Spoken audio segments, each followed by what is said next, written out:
నేను మీ Keerthi Priya Pradeep. Welcome to our channel. ఈరోజైతే మాది చేపల కర్రీ అండి, చేపల పులుసు. ఈరోజు చేపల పులుసు చేస్తున్నా.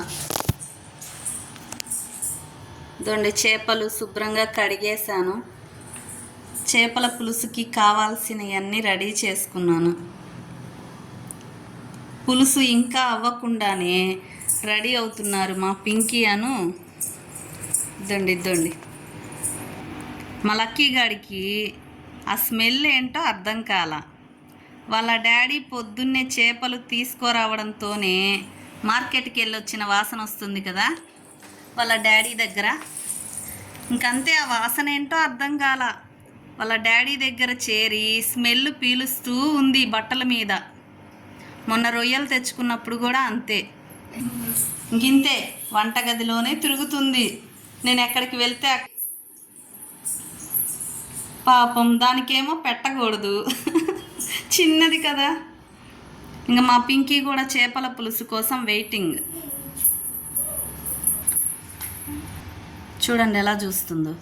స్మెల్ ఏంటని అర్థం కాలేదు, అందుకని ఇక్కడిక్కడే ఏలాడుతుంది వంటగదిలో. ఇక నేనైతే చేపల పులుసు అయితే స్టార్ట్ చేస్తున్నా.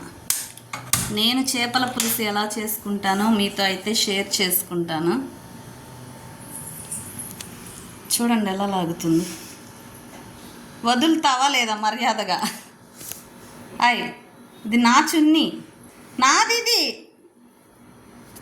కర్రేది. ఇద్దండి వాళ్ళ డాడీ ఏమో ఈ లక్కీ గాడి కోసం ఈ స్టిక్స్ ఏవో తీసుకొచ్చాడండి. మనల్ని కొరికే బదులు ఈ స్టిక్స్ కొరుక్కుంటుందంట. ఇవేదో బోన్ స్టిక్స్ అంట, కుక్కలకి ఇచ్చేవి. చూడండి ఎలా చూస్తుందో. నన్ను కొరుకుతావా నువ్వు? ఇద్దో నీ స్టిక్ నువ్వు తీసుకో, డాడీ తెచ్చాడుగా నీకు. ఏంటిది ఇది? అప్పానా? నాకు పెడతావా కొంచెం? రే, మరి నన్ను కొరకకుండా ఇది కొరుక్కోపో, ఎల్లు.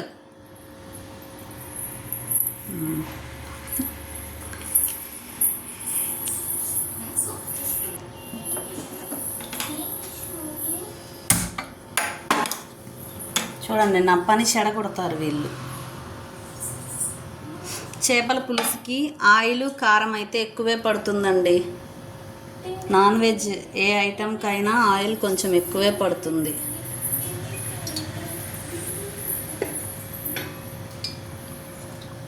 మీ లంచ్లోకి మీరు ఏం కర్రీస్ చేసుకున్నారో నాకైతే కామెంట్లో చెప్పండి అబ్బా. ఇదండి చెప్పాను కదా, మా హస్బెండ్కి అయితే చేపలు రొయ్యలు ఇలాంటివి తేవడం అయితే తెలియదు. ఇంకా ఉమా అన్నయ్యతో వెళ్ళి మొన్నట్లాగే రొయ్యలు తీసుకొచ్చాడు కదా, ఇంక ఈరోజు కూడా వెళ్ళి తీసుకొచ్చారు చేపలు.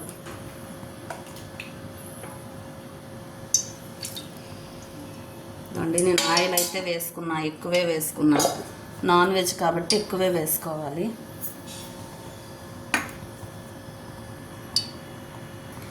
మామిడికాయ ముక్కలు వేద్దామంటే మా హస్బెండ్ వద్దన్నారు, పులుపు ఎక్కువగా ఉంటుంది, వద్దులే అన్నారు. దొండి ఆయిల్ కొంచెం హీట్ ఎక్కాక దొండి ఆవాలు, జీలకర్ర, మెంతులు.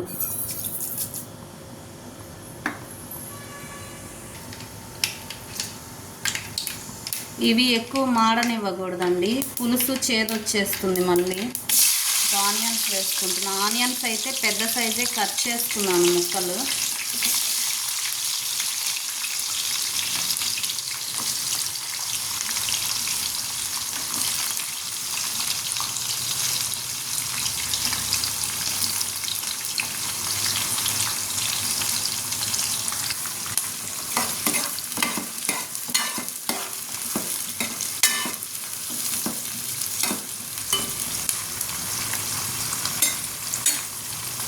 ఇంకా రైస్ అయితే ఇంకా పెట్టలేదండి పొయ్యి మీద.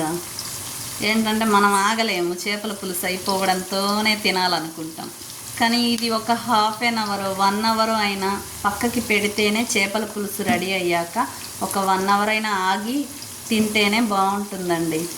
మామూలుగా అయితే పక్క రోజుకి ఇంకా బాగుంటుంది అనుకోండి. ఇంకా 1 అవర్ అయినా పక్కకు పెట్టచ్చులే అని చెప్పి రైస్ ఇంకా పొయ్యి మీద పెట్టలేదు. చేపల పులుసు అయిపోయాక అప్పుడు పెడతాను రైస్. ఏంటి మేడం, ఎందుకు అలా చూస్తున్నారు మేడం, చెప్పండి.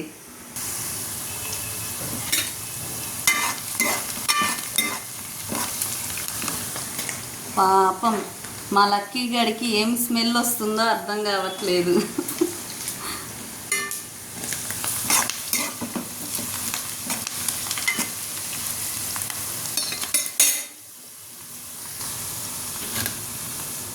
కొంచెం టొమాటోలు అండి, 2 టొమాటోలు వేసుకుంటున్నా చిన్న సైజు.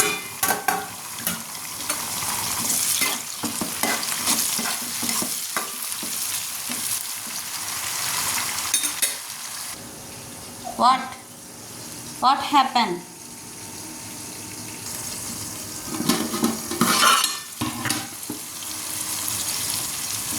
చింతపండు పులుసు అయితే పోసుకుంటున్నానండి.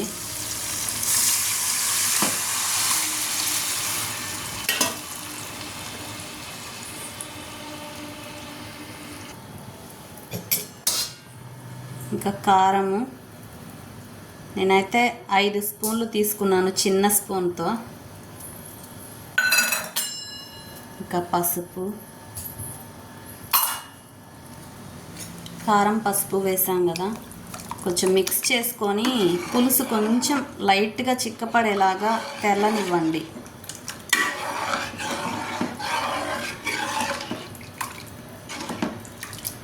ఇలా బాగా మిక్స్ చేసుకొని మూత పెట్టుకొని కొంచెం తెల్లనివ్వండి చిక్కపడేలాగా.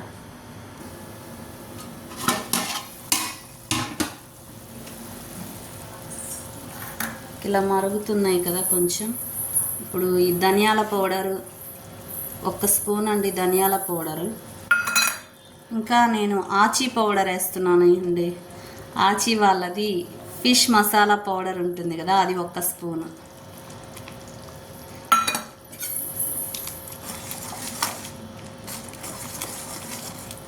చింతపండు అయితే నేను 100 గ్రాములు అయితే వేసుకున్నానండి. చూసారా కొంచెం చిక్కపడింది కదా.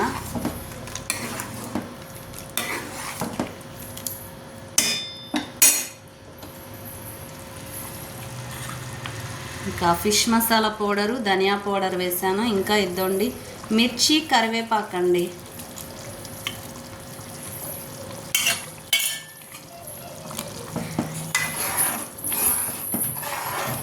ఇలా ముందుగా వేయకుండా ఇలా వేసుకోండి మధ్యలో. ఈ మిర్చి కానీ కరివేపాకు కానీ ముందుగా ఆయిల్లో వేయకండి, ఇలా వేసుకోండి, స్మెల్ బాగుంటుంది.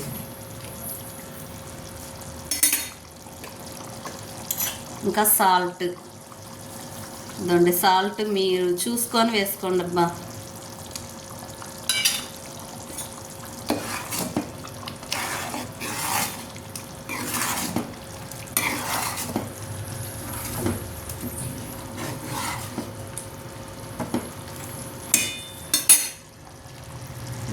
ఒక్క నిమిషము ఈ పులుసుని ఉడకనిద్దాం, పచ్చివాసన పోవాలి కదా. ఏంటా చూపు, చెప్పు. చిట్టి తల్లే, చిన్ని తల్లే, చక్కరి కొండే. మా బిట్టుగాడైతే అస్సలు కొరికేవాడు కాదండి. ఈ లక్కీగాడు వచ్చేసి భలే కొరుకుతున్నాడు. అందుకే వాళ్ళ డాడీ వచ్చేసి ఆ బోన్స్ తీసుకొచ్చాడు. వాటిని కొరుకుతుందిలే మమ్మల్ని కొరకకుండా అని చెప్పి భలే కొరుకుతున్నాడండి. అంతా కొరికావంటే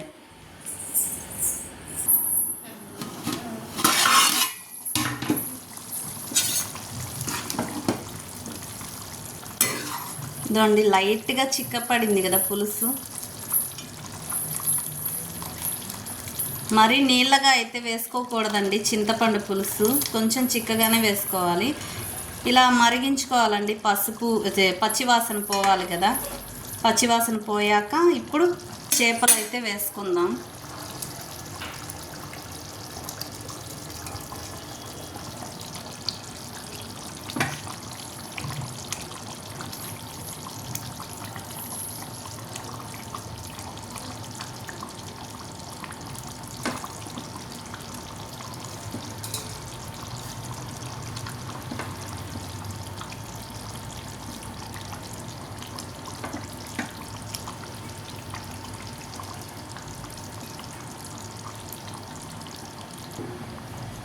గరిట అయితే తర్వాత పెట్టకూడదు కదండి చేపలకి. ఇంక ఈ టైంలోనే కొంచెం లైట్గా పులుసు తగిలేలాగా ముక్కలకి లైట్గా మిక్స్ చేసుకోండి. తర్వాత గరిట పెట్టకుండా మధ్య మధ్యలో ఈ గిన్నెనే చిన్నగా కదుపుతూ ఉడికించుకోండి. ఇంతేనండి, ఎక్కువగా అయితే కదిలించకూడదు చేపలు, మనకి తెలిసిందే కదా. చూసారా ఆయిల్ ఇలా ఎక్కువగా వేసుకోవాలి, ఆయిల్ కారం.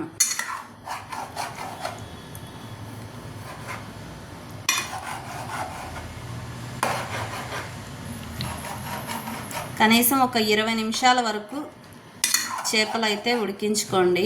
మధ్య మధ్యలో గిన్నెని కదుపుతూ మిక్స్ చేసుకోండి పులుసుని. ఇంకా గరిట అయితే పెట్టకండి.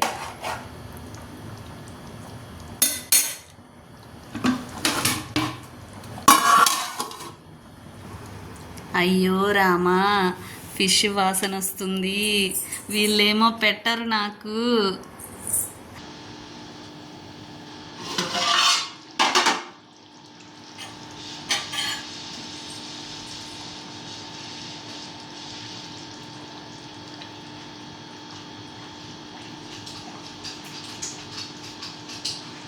ఇలా కలుపుకోండి అబ్బా, గరిట అయితే పెట్టొద్దు.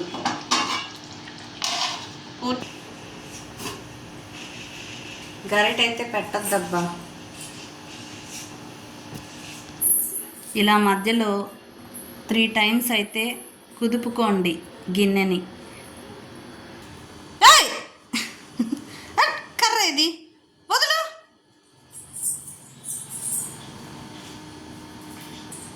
డాడీ రాని చెప్తా, రాని డాడీ రాని చెప్తా, డాడీ రాని చెప్తా, లాగుతా. అంతా వచ్చావంటే పళ్ళు ఇరిగిపోతాయి. నీ పళ్ళే కదా ఇరిగిపోయేది, మా పళ్ళు ఇరిగిపోతాయి, నీ పళ్ళ. చూడు, డ్రెస్సింగ్ టేబుల్ అంతా గీరి పడేసింది. నా డ్రెస్సింగ్ టేబుల్ చేస్తావాలా?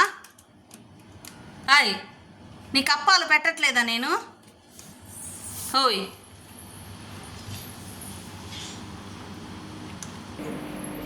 పాపం మా పింకీ అయితే భయపడుతుంది, రక్కి పెడుతుందని చెప్పి.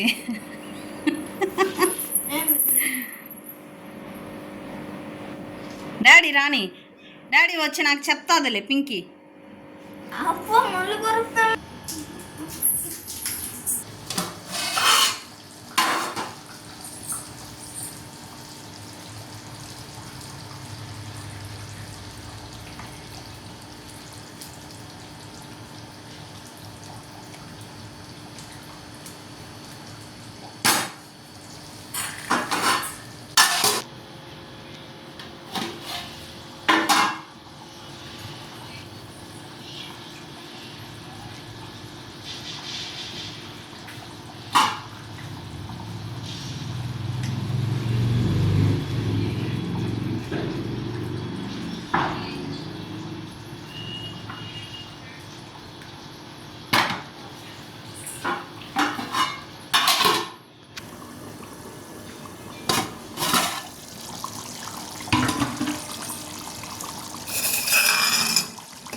ఫిష్ పులుసు అయితే అయిపోయిందండి. ఇంకా స్టవ్ ఆఫ్ చేసుకుంటున్నా. కొత్తిమీర చల్లుకొని స్టవ్ ఆఫ్ చేసుకోండి. కొత్తిమీర అయితే ఇంత వేసుకోండి అబ్బా, సన్నగా తరిగేసి ఫ్రెష్గా ఉండే కొత్తిమీర.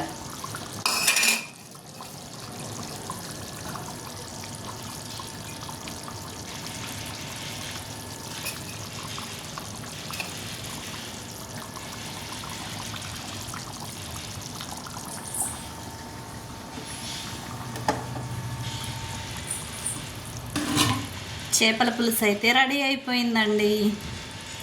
మీ లంచ్లోకి మీ కర్రీ ఏం చేసుకుంటున్నారో నాకైతే కామెంట్లో చెప్పండి అబ్బా. మా వీడియోస్ నచ్చితే చిన్న లైక్ చేయండి, షేర్ చేయండి, సబ్స్క్రైబ్ చేసుకొని సపోర్ట్ అయితే చేయండి అబ్బా.